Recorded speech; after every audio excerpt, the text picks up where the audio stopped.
మన దేశంలో ఇన్ఫ్లేషన్ గాని చూసినట్టయితే గత సంవత్సరం 6.7%ని అంటింది. అయితే ఇది ఒక రకమైనది కాదండి. దీంట్లో వివిధ రకాల కేటగిరీస్ అనేవి ఉంటాయి. ఉదాహరణకి ఫుడ్ ఇన్ఫ్లేషన్ అని చూస్తే 9.69% ఉండింది. హౌసింగ్ ఇన్ఫ్లేషన్ చూస్తే 2.81%, కోర్ ఇన్ఫ్లేషన్ చూస్తే 3.7%. అయితే మనం స్టాండర్డ్గా 6.7 అంటున్నాం కానీ ఇన్ని వివిధ రకాల కేటగిరీస్ ఏంటి? వివిధ రకాల డిఫరెంట్ రేట్స్ ఉన్నప్పటికీ కూడా మనం ఒకటే ఇన్ఫ్లేషన్ రేట్ కింద చెప్తాం. అది ఎలాగో చూద్దాం. ఇన్ఫ్లేషన్ రేట్ని మన దేశంలోని సిపిఐ కన్జ్యూమర్ ప్రైస్ ఇండెక్స్ ద్వారా మెషర్ చేస్తాం. అయితే దీంట్లోని ఏం చేస్తారంటే సగటు ఒక కుటుంబానికి వాళ్ళు ఎంతైతే ఖర్చు చేస్తారో గూడ్స్ మీద కానీ సర్వీసెస్ మీద కానీ దీని యొక్క లెక్కని తీసుకుని ఇటువంటి ఇన్ఫ్లేషన్ రేట్స్ని వెయిటెడ్ యావరేజ్ కింద క్యాలిక్యులేట్ చేస్తారు.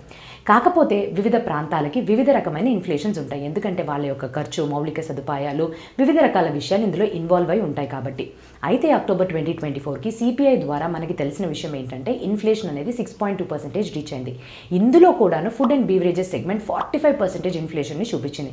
ఎందుకంటే ఆ నెలలోనే అత్యంత అధికమైన వెజిటబుల్స్ ప్రైసెస్ 45% ఇంక్రీజ్ మనం చూసాము కాబట్టి. మీరు ఇన్ఫ్లేషన్ ఎదుర్కోవడానికి ఏం చేస్తారో కమెంట్ సెక్షన్లో తెలియపరచడం మర్చిపోకండి.